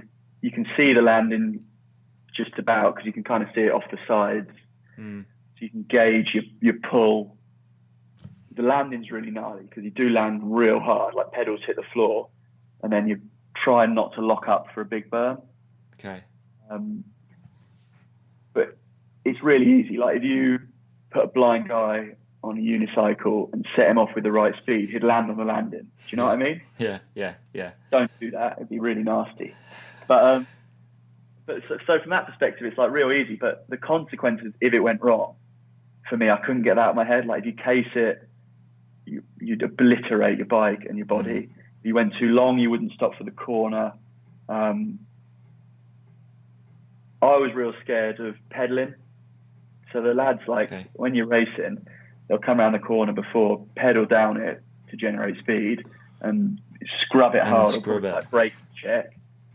But I was like, I'm not putting a pedal within 15 metres of that thing, because what if my chain comes off or my gears slip or I clip out? Yeah. So I was definitely in the wrong mindset to race it, but I think going back there again and knowing the layout of the track and having less panic about learning all the features will be a lot better. But that's the scare. The cannon coming out of the trees at the top, scary. Okay. It's just big. But yeah, everything else is all right, really. Yeah. I remember watching practice footage and seeing a bunch of people overshoot. There's like a hip on it, like a pretty big hip jump. Yeah. People overshooting that the right as well. hip. Yeah, the right hip. It looks like the most fun jump ever. But a lot of people when we were overshooting practicing, it's cool because you'll practice your way down together on the first few days, and like G and Bernard and that's super helpful with getting all the speed right for everyone. But it's such a big jump, that hip. You're in the air for ages, and a few of us, me included, got a bit bucked. But by no means on a normal jump would that be a buck. It only takes like a few newtons of force on your back wheel, and you're like teetering, because you're in the air for that long. It's like just massive over the bars. 100%. But setting your bike up's weird there. Like, you've got to have your tyres hard so that they don't sort of deform on the lips, which makes you go all squirrely. Yeah, you know what? We had Sam Reynolds on the Lockdown Companion, and he was talking about that. Super interesting, man. About they were running extra inner tubes in tyres to try and stop that like little bit of bob. It was super interesting. Yeah. So you set it up super stiff then, basically, like a supercross bike. Within reason, yeah, because the jumps are so serious. Like, you don't want to get bucked. You need your bike to work on the jumps, like a supercross dilemma. But then from Hardline's perspective, you've got these really, really gnarly bits between, which as a viewer, you're not focusing on because it's all about the big features. But the bits between the features, the dirt there is really savage. Like, if it's a bit wet, it's real, the wrong type of sticky, like it'll clog your tyres up and just your tyres don't work. Okay. Plus your tyres are hard and your suspension's hard. So you're kind of like setting your bike up wrong, because the jumps, if you broke down the jump, the time that you're on those big features, it's probably less than 10% of the course. And yet you're weighting your setup like 90% towards those features. So it's a tough one. I don't know what I'd do next year. I think you don't really have a choice. It depends how they build the course again, but like, that's just what you've got to do, and you've got to deal with the other bits between. Totally. Are you almost like, are you in as a, because you've done it before, you like, is that how it works? Is it like a guest list sort of thing? Good question. I hope I'll be in, yeah. I think so. I'm sure you will. Man of the match at 2000, the other one. Yeah, So. all the wrong reasons. I'm sure you're in. What do you fancy any of the Fest stuff? I feel like that's got a bit of your name on it. Yeah, I've never been to one. I would do. Yeah, definitely would. But like, I'm not like a real stylish rider and stuff, so I'd only be there to hit the gaps. Yeah. I'm not going to be there to like get a sick picture, Leave that to like chaos and fade. And thing. I think that's a pretty good attitude, though, to be honest. Oh, yeah, just to jump them would be sick. Yeah. I remember like some of the 50-1 guys went and did, I can't remember which one it was. Did they go to Nico's maybe? And they just rode them. I know like Bryce looked super stylish, but some of the other guys were just there just to get over, like just to do it. I know like Craig went and rode them, Craig Evans, a few others. I can't remember if there's too much footage. Oh, yeah, I remember. That was a few years ago. It was, yeah. How sick is it when the motorbikes are riding through with them? So cool. Especially when it's someone like Tyler Berryman, who's just super stylish. Did you watch what's it called now? Tyler Berryman's latest edit, the Red Bull one. Envision, is it called? Inspiration? Oh, something like, dude, check that out. It's so good. They basically gave him like his own playground and he could build whatever he wanted to build. And it took ages to build it, but dude, and then they invited all of like some of the top guys, so like Ryan Sipes was there, they had I'm trying to think, Cole Seeley, everyone went and just rode this like course that Tyler Berryman had like, I'm sure it was called Imagine or something like that. Super cool, man. Such a good edit. I did lose you there. Oh, sorry. I got the message. Yeah. No, I'm back. It's all good. Is that what you'd do if you could do any sport? Me personally? Yeah. Yeah, I think so, yeah. I think I'd go, I kind of like like how mountain biking as well, we've got these like pockets of people that, are making a good living off making cool content. And I mean, doing, not really racing, they're not really freestyle, they're just like making a living out of just making cool stuff and hitting jumps and free ride basically. I think that's what, if I had the option, I'd definitely go towards that, because I'm kind of similar to you. Although I love racing, I don't like the clock side of it, so I definitely wouldn't go for the downhill stuff. All the downhill races I've ever done in my lifetime have been a shit show, because I just can't get my head around that one run thing. It's just a nightmare. But would you do that in mountain biking or motocross? Scrambling, I reckon. Yeah, I reckon. Yeah, I think so. I Okay. think if I had a choice, yeah, I think that's what I'd do. Yeah, don't really know why. Equally, it's cool to me. Like either the free ride sort of mountain bike side or the free ride moto side. To me, it's like equally as cool. Mm. Kind Okay. of like, I feel like I always, now I sort of look up to like Ollie's sort of what would you call it? Sort of like view on riding. How he's not really into the fast stuff and like it's not all about going fast or anything like that. He just does it to enjoy riding his bike. And honestly, like for me, it's in some ways reinstilled my love for mountain biking recently, if that makes sense. Yeah, cool. Because Yeah. like you just get that vibe off him that he just loves just going out and riding his bike just for the sake of going out and riding your bike. And when you're not training for anything or you're not really racing against the clock or anything like that, I've really enjoyed just riding for the sake of riding recently. Yeah. And why not just throw whips on one jump for one day, for a whole day, or just ride, like you were saying, like ride 3 corners? Why not just do that for the day? If that's what you like doing, just do that. And I feel like maybe the rise of social media and stuff like that, maybe has that made it more acceptable to just do that? I don't know. But, hunting for clips and stuff is kind of fun sometimes. Yeah. Although I don't do it that often. Like, it is kind of fun. Yeah. I don't have many friends that are like that, you see, to be honest. A lot of my friends are sort of from a race background, so they want to go out or do like mass miles in the Peak District. We don't really, a lot of mine aren't really into that, like just going and sessioning one jump for an hour sort of thing, which is what I'm into. So, yeah, I don't know. Fair play. Do you feel like you're in like the perfect spot for you at the moment then? Yeah, like I'm actually real buzzing on racing again. Really? Like do you need that then? Like, do you need that goal to be headed towards? Yeah, I want to do more of it. And especially now I feel like I'm not stressed out with the racing element of racing, if you know what I mean. Yeah. I feel like I've got that fire in my belly again. How I use that and what it means is yet to be said, but it's nice not to, I don't want to use the word resent, but it's nice to not fear racing, and the nervousness around the not getting a result. I don't care now. But yeah, I'm like a sponsored rider and get support to do so, but the people that support me aren't wedded to results. Yeah. Which is so cool. Yeah, so I'm really buzzing to race again. And with you being on pivot, then do you go and like pit out of Bernard's setup? Yeah, he's real cool with that. Like we'll pit out the side of him basically, or like when we went to Maribor, got a higher from that.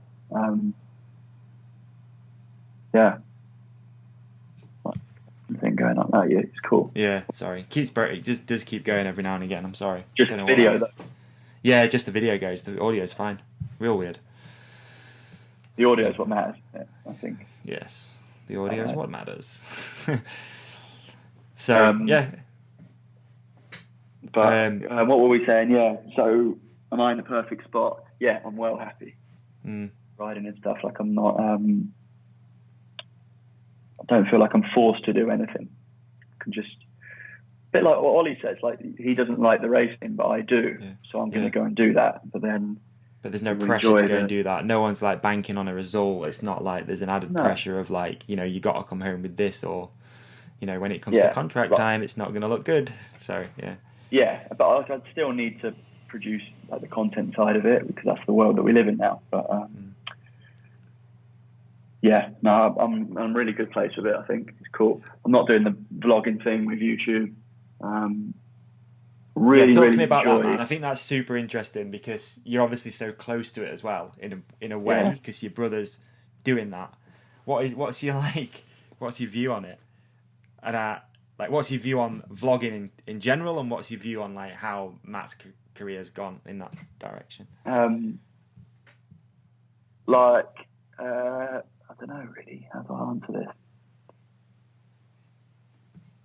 Some people are naturals for it and they've found a talent within themselves to present and to make things engaging, and that shows in the views that they get. They're not getting really good views, these people, because they're vlogging. They're getting good views because they're good at it.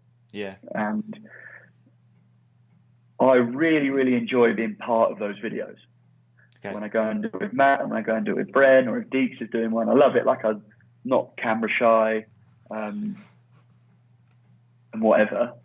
But there's a lot of groundwork that goes into sort of making things entertaining and making things engaging behind the scenes. So for someone like me that's got their evenings in the summer and then their weekends all year round to have fun, but also to meet some obligations of going to race or producing some vids and stuff, I don't really want to be spending all my time planning to produce a video and video myself talking about something that's fairly rehearsed. And yeah, they'll have a lot of fun doing it, but it's like, it's a job. Dude, it's a hustle. Like, yeah, a hustle. And I think I can relate in a weird kind of way, because I know how much work goes in even into this podcast. Like, I know that there's 90% of what people, out of 100% of what people listen to, they only hear 10% of the effort, if that makes sense. There's like 90% of everything else goes on behind the scenes that no one really gets to see. Yeah.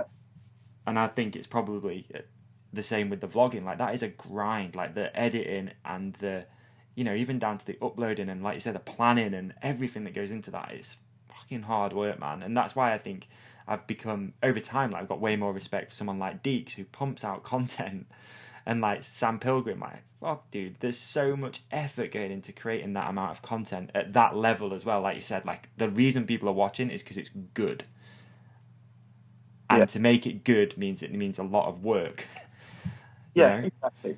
So from my perspective, they can do all the work, and then I'll go and film it with them, because that's the fun part. Yeah, just do the cameo bits. Me. So I know that there's revenue to be had, and it's lucrative if you're good at it. But if I was to start like a proper YouTube channel, I don't have the time or the experience to make it good at the beginning. I'm going to throw a load of weekends away trying to get it off the ground. Probably going to have to pay someone to film it and edit it, because I don't have the time with my normal work. So then what am I doing at that point? Like, yeah. And what's the reason for it? Yeah, totally. Yeah, totally. like, I'm trying to fulfill the needs of the viewer and really detracting from what I'm still enjoying, which is just racing or riding or picking and choosing what I do based on the events that are on. Yeah, yeah. Who's going where, rather than, there's algorithms and things that they need to meet, and it's like a video over 10 minutes, do 3 a week. Like, I'm not going to fit that bill, and I know that, and I'm more than happy to join in on other people's ones, really. Yeah, but no, it's an admirable skill, and people are making it really work, which is cool. Yeah, it gives us something to watch. Like, I don't really watch them, but if you go into a school now and ask what the kids want to be, they'll all say YouTubers. That's a fact. Like, I think I wanted to be Fireman Sam or something, because YouTube didn't really exist. It was Charlie Bit My Finger was the only video, wasn't it? Yeah. And now you've got like scooter riders doing 500 tail whips onto an airbag. Yeah. It's I watched Matt's actually the other day, just because I was curious about that new Marin e-bike. I bike geeked out, which is really rare for me, actually. I don't do that very often, but I was curious what he thought to it. And it was cool because he said, like, I think the video had like, let's say 100,000 downloads already. And he said something along the lines of like how most people who watch his channel are mountain bikers, and I was like, fuck, that's like really interesting that he said that. Like, who's watching it?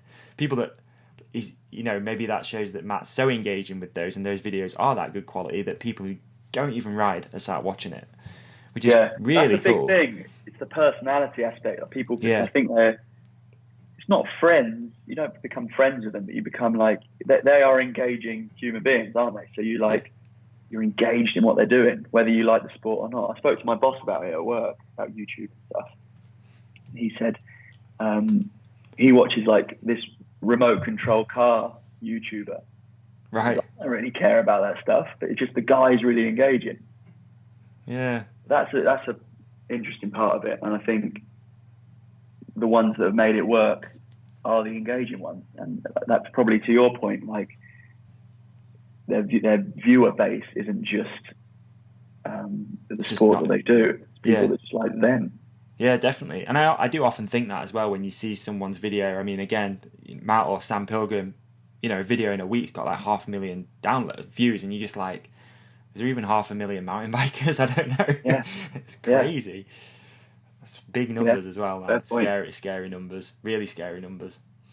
I don't know how I deal with that pressure either, to be honest with you, knowing that many people. I struggle with this, and this is, a tenth of that. And it still freaks me out a lot of the time. Yeah. So imagine having 500,000 people watching your shit. Whoa, scary. But like you say, pretty lucrative. It's becoming a good business for people if you can do it right. I heard Matt's so rich he didn't even water Muck-Off down anymore. He's that rich. He's just he uses full bottles. I can't comment on that. That's funny. But what great cleaner. Yeah, exactly, man. Great cleaner. Oh dear. One thing I was going to ask, and I wrote this question down in a sort of Tim Ferriss way, would be like, if you had a piece of if you could say something to Matt, like a piece of advice, what would you say, like, to your brother? Is there anything that you see and you just like, don't do this, dude, or go and do this instead? Kind of a weird question, but I'm just curious what you'd say. Yeah. Tough one to answer, really. Like,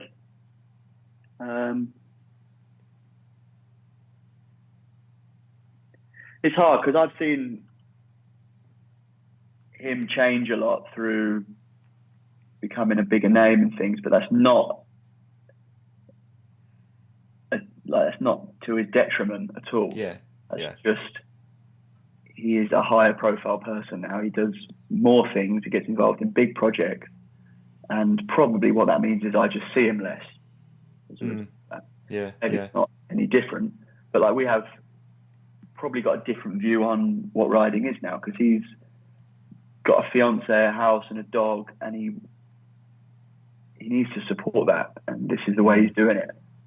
So it's weird. People like, you can talk about people that get successful in a sport, and it's like, yeah, but he just does it because it's a job now. It's like, well, yeah, of course they do. Like, that is their job now. That's the job now, yeah. And if it's he a good job. doing it the way he was now, then he'd be doing something else. So I've not answered your question yet, have I? What would I say to him? I'd say keep doing what you're doing. It's sick. But then I'd love for him to take some time to step back and do some stuff that he really enjoys, which is real hard for what he's doing at the moment, because he fills all of his time with projects and he's passionate about them and he's extremely good at them. So like, the time will come, I hope, when he steps back and he thinks, that was a wicked ride. Now I'm going to go and dig a shitty jump of the woods and just play on it. Yeah, definitely. No, man, that's really good. I don't think I've answered the question at all, Davey. No, you have, I think. It's a good way, because you see it so differently to everybody else on the planet. Like, you've seen that whole thing play out in a different way to everyone else. And, you're probably the closest person to you for most of your life. So you see it happen and, watch how it is playing out. He's got a massive amount of demand on his time and his resources and things. It's like, you get pulled in a lot of directions. But my hours are quite long at work, but I don't think his brain will ever switch off from the things he's got going on. Yeah. Because that's his whole world. Whereas for me, biking can escape my day job. Yeah, I like that you do that, man. I really find it admirable that you go to London and you have almost like I think you called it before, like a split life almost. So what do your housemates and friends in London think to what you do? It must be real strange. It's literally like you're hanging out with someone in the week who at the weekend goes and plays professional football. You'd be like, what? But you go and do like the highest level of a sport almost as a bit of a pastime. But like, if I watch football with my mates that like football, something will happen with the ball and they'll all stand up. No one scored, but it's like someone did something sick. If I feel like I've done something sick on a bike, they don't know that. Do you know what I mean? Yeah.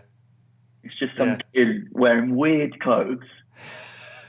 What is bike like race kit to just someone who buys like jeans from Top Man? They're just wearing really bright pajamas. Yeah. Leathering their way down a hill. and probably have a massive crash. So they're just like, I think they just think it's weird, but they're like all for it. But I don't think they can tap into it. But then, like you say, his fan base is a lot of non-bikers, and they must see something. But maybe it's they're just learning. But yeah, they don't really care.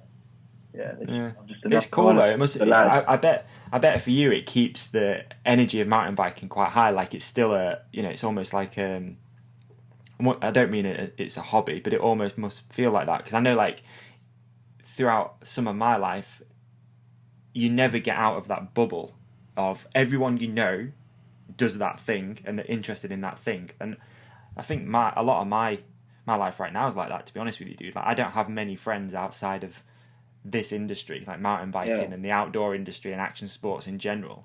So like for you can go away and re-energize and come back to it, and those friends are still.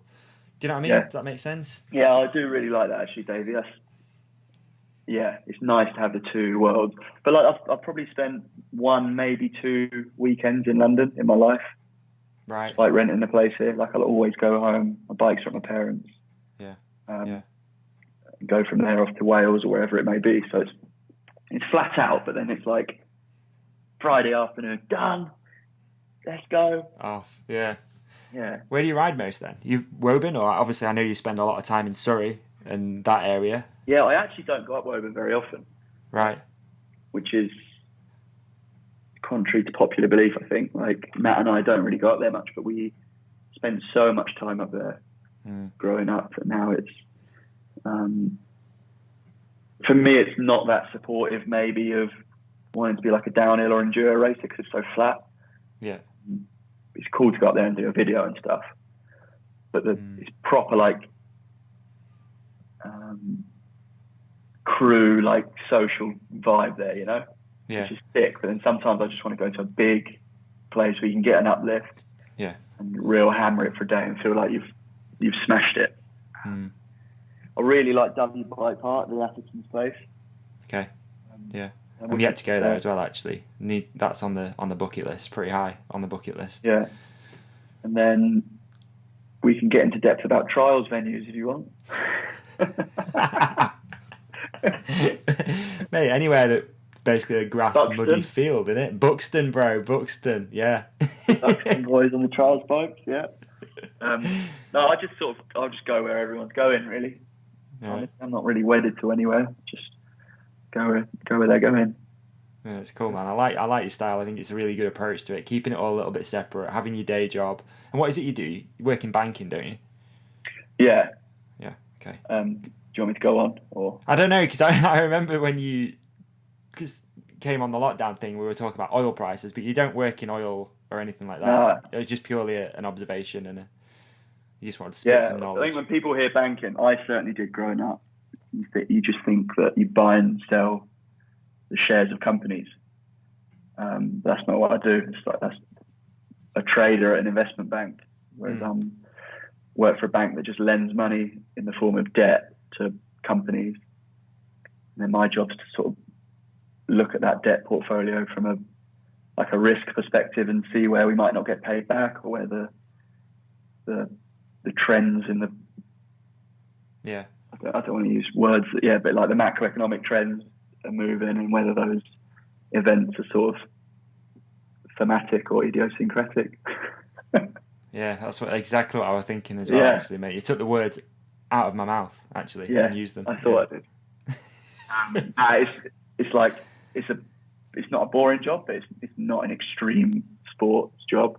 But I find it really engaging, and I'm still learning, and I'm quite a mathsy person, as is my brother. Probably more so. He used to help me with maths at school. Really, yeah. We were really good at it, but he just really picked things up. So yeah, I guess it engages me from that perspective, and then I run away at the weekends to engage my sort of adrenaline side. Adrenaline side, yeah. And what are you noticing in the banking world out of interest at the moment? I mean, this is obviously nothing to do with what we normally talk about on here, but quite interested. Like, are you noticing more because of the lockdown and financial stuff going on? Like, are you worried about a recession? Shock.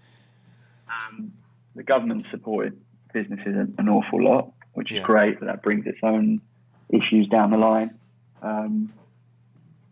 But yeah, I guess it depends what sort of finance you work in. So like the equities guys, like the stocks and shares guys, I think there's a lot of opportunity now because there's a lot of things have dropped quite low. But then if you're in a company that lends money, you're going to get paid back on the basis that the company's still profitable and still can make money to pay you. So it's different in different places. But yeah, it'd be an interesting future, I think, for the next couple of years. Are you a crypto guy? You got any of that going on? Find it interesting. Okay. Don't really understand it, to be honest. Me either. Apparently there's going to be a supply problem in 2021 and Bitcoin price is going to go up. That's nothing to do with my work. Just a friend told me it. So let's see if it does. Have you got any? No. Have you not? Okay. Interesting. I have. I've gone down that route a little bit, especially like 3 years ago when it really started to boom. I caught that wave pretty good. And then I've moved over into another one called XRP, or Ripple, basically. Yeah. So, yeah, which is a bit more of a sort of, I don't know. I mean, really, you should be able to recite what it is that it's all about, really, shouldn't you? But I can't. I just know that I've got a load. That I'm hoping it goes up in value. It's pretty much. They do track. Bitcoin sort of just drives the price of all of them, doesn't it? What they call altcoins. Altcoins, I don't know. Yeah. I don't think Ripple's got. I think Ripple's has it got an unlimited number of coins or something, which is different to Bitcoin. Bitcoin you have to mine, don't you? Yes. It's very similar to gold. It's almost like a commodity, isn't it? It's like there's a limited amount of it, which I think where that supply comment becomes interesting. But I don't know. No, me either, mate. It just sounds stupid. I don't know. Same. Should we do some listener questions? We got like. Yeah. Can I have another wee? Yeah, of course you can, mate. Just go for it. Just it leave this on. It's cool. Good. Yeah, man. Listener questions. Right. Okay, we got some good ones actually, man. People are hyped. I feel like, and this is honestly, I hope this comes across as a real compliment to you, but I feel like you're like the hero, man, of mountain biking in a weird way. Like the people, like working class people look up to, because you're working class. You're not working class, but like you've got a job, you hold a job down, and you're like a weekend warrior, but you're not. And I feel like people really engage with you because of that. Well, nice of you to say, mate. Yeah. Is that a compliment? It is, isn't it? Yeah, it's a lovely compliment. Yeah. Thank you. I hope it came across as a compliment. I really do, because I think you hold it down really well. Obviously, having a job and you can always tell with this sort of stuff. Like when I say that, we've got a guest coming on, like the engagement of how actually engaged your followers are, and you can tell that people like genuinely respect you and are really interested in what you're doing. I think it's really cool, man. Well, appreciate that, bud. Thank you. It's my pleasure, man. So, what we got. Let's see what they have to say. All right. Sax Underwear UK. If you could choose any career in the world, what would you choose? I've asked you that already, haven't I? Yeah. The media scrambler. But what would I do? What would I do? And it doesn't have to be sports. No. There's parts of like finance which are really cool because I'm not an athlete. I'm not an athlete. I'm I guess I am. Yeah. So you're quite competitive. So to be at the top of like anything is cool. There's parts of finance and stuff that'd be cool to work in, but you don't get much of a life outside of that. So I would be a WSL surfer. Oh, mate, yeah. Just that little like surf league where they say like 6 foot waves max, not dangerous, but I guess there's reefs and stuff. But it's not like Nazaré, is it? Where the 100-foot waves. It's not like Jaws, yeah. It's just hot all the time. Dude, I often think that because I'm into surfing. I can't surf for a shit, but no, I'm not good at it. The lifestyle is so cool. Just hanging out on beaches. Yeah. Yeah, I'm sure if we spoke to someone, they'd be like, no, it's not all what you think. But at face value, that, or my favourite action sport film of all time is Art of Flight, which is a snowboarding film with, I'm going to forget his name now.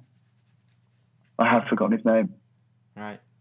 But it's big mountain snowboarding when it's like 80% gradient and they're just going down something that's never been ridden before because they got heli dropped at the top through the most incredible powder. I think that for the moments that they're going down that stuff must feel absolutely unparalleled with anything. Yeah. Yeah. That's a good one. That's a good, again, a nice industry to work in, probably. Yeah. Good lifestyle, chalets, hot chocolate. Yeah. Yeah. Some nice jobs out there in the world, man. Mm. Some nice jobs. Yeah, I think that is what I'd do. Surf or snowboard, which are pretty similar. Yeah, they are. At Will Cobbett 13, has Jono ever got away with pretending to be Matt and signed a contract or something? I remember Matt saying something about it once on his episode of the podcast. Personally, I don't remember that, I'll be honest. Imagine if you got like a full-on deal. Yeah, I did actually. I signed. Yeah, I used his details to sign up to Bradford. No, that's a lie. No, I used my details for that. I would say I haven't to that severity, but I'm always getting confused with him, and it must barely ever happen the other way around. But if I go to sort of Crankworks or something like that, which is quite a slopestyle specific event, especially in the years that he was competing at all of them, I didn't know any of the slopestyle guys really, but they all knew Matt. So they'd see his identical twin brother coming along and be like, "What's up, Matt?" And they'd have probably loads of private jokes. And Matt's obviously quite outgoing, and I'll just be kind of timid and shy and like, I don't know what to do. And I remember actually Kelly McGarry, the late Kelly McGarry, obviously, but he, when I went to Rampage, I turned up with Brent. He was like, "Yeah, Matt, like I've not seen you." Just came over, this big 6'6" massive guy, and just gave me a hug. I've got like my face in his chest, thinking, we've never met. And I've got to come out of this, and it's always a real hard thing to whether to know to tell them straight away or just try and ride it out and think it might be over quick. Yeah. What did you do? I can't remember in that scenario. I've done a lot of both. Have you? Yeah. Awful lot of both. And I get like, I went to Fort William World Cup, and a lot of kids were asking for pictures. they're kids, so they're not like, they're YouTube fans, but they don't say, "Matt, can I have a picture?" It's just like, "Can I have a picture?" Right. So the smugness in me is like, well, I don't know what he's asking for, and I'm there with like a DMR t-shirt, no Red Bull hat. Not Matt. And then Matt texted me that evening. He was 700 miles south of Fort William. Right. I've been tagged in 100 pictures today. And I got tagged in once.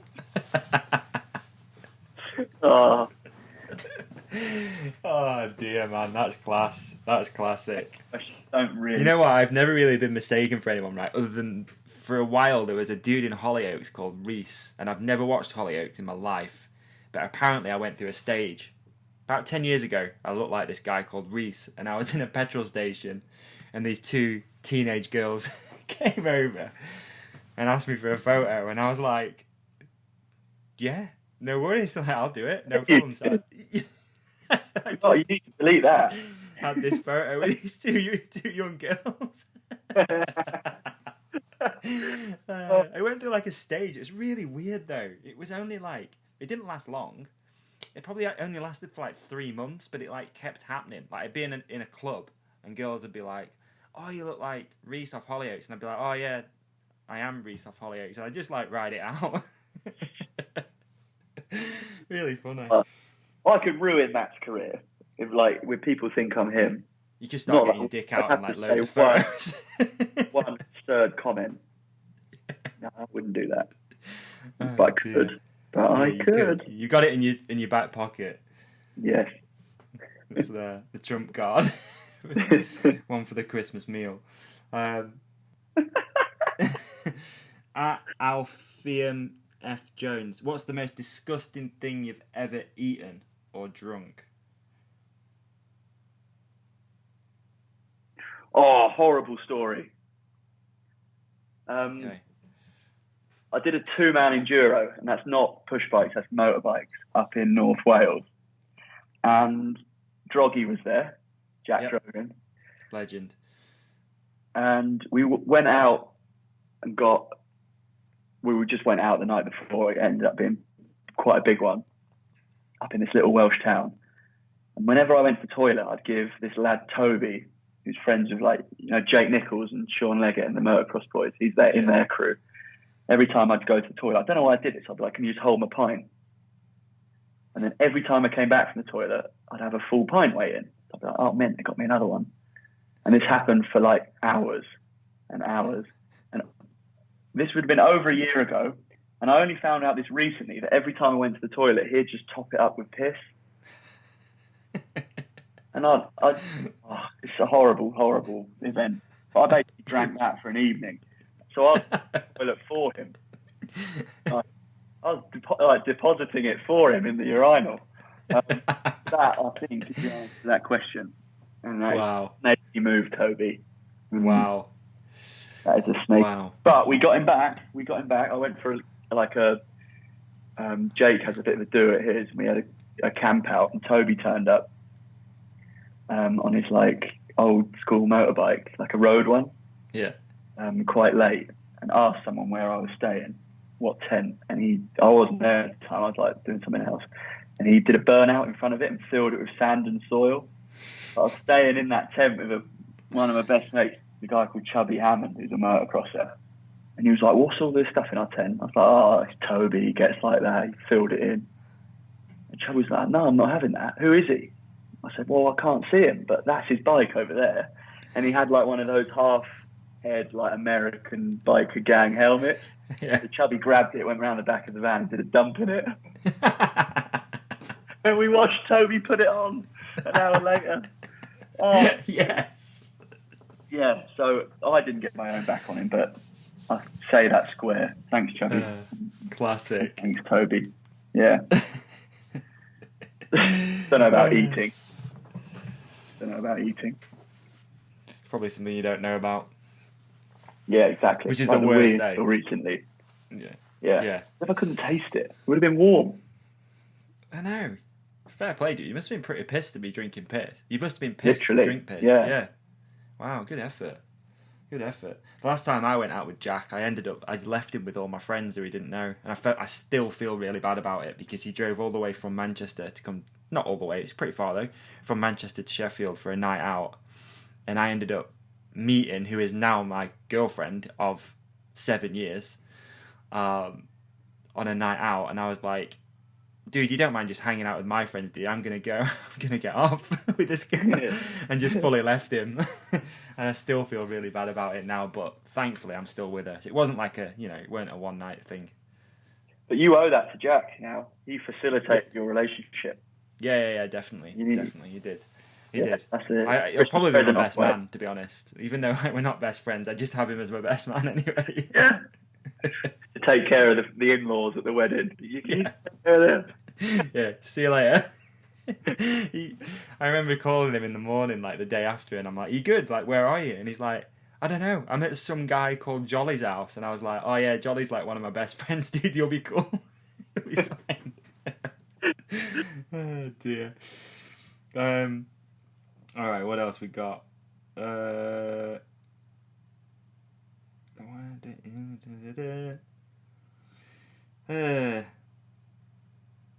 Okay, it's a good one, sort of a good one. Best YouTube videos are always the ones with Jono Jones in. When are we going to see you two ride the backyard jumps? Also, can you get Brandog and the boys together for the North vs South with Petey again? And I must admit, that North vs South was so good. But yeah, have you got any plans to go ride the jumps? North vs South is one of the best days I've had riding ever. Yeah. For sure. A lot of the So people we spoke about today were there. But that was quality. So yeah, you're absolutely right. We must do that again. North vs South too. I can't remember who won. It'll have been the North. Deke Don't worry about it. Newcastle Brett, what do you call it? Nuki Brown. Yeah. And he gives it the big one, I used to drink in the Marines and all this, and he let us down so much. He was sick. Yeah, he like pulled it down his front, didn't he, and threw it in the bush. And then Steve was like, "You've not even drunk it. Like, go and get it back." Exactly. Steve walked over. It was half full.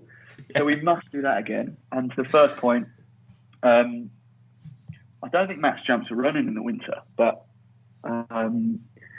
you're right. We haven't done that, and we're out of tier 3. So watch this space. Maybe we'll do it soon. Yeah. Cool.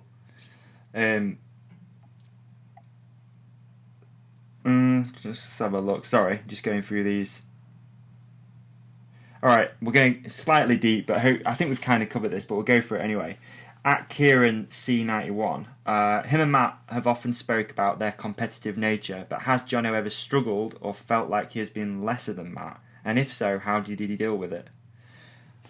Yeah, definitely. He's way more successful in the biking world than I'll ever be. So it's not that I feel lesser, but if you're counting success through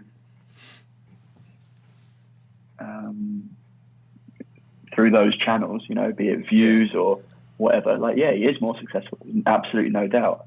But I don't need to deal with it because I'm super proud of him and stoked for him, and I'm not on that wavelength anymore. I think if I was, it'd be tough, but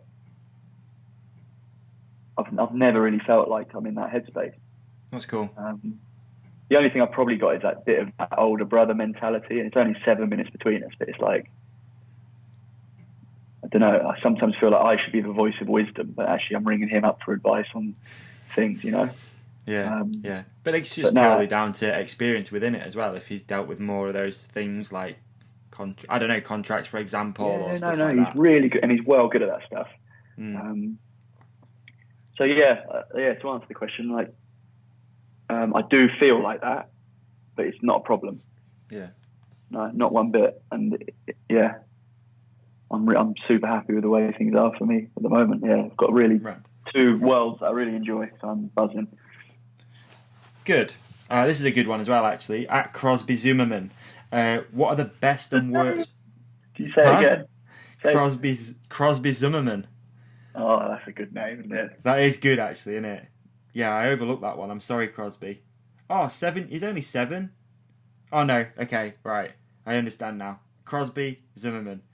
And then the question reads: best and worst parts of having a sibling rider.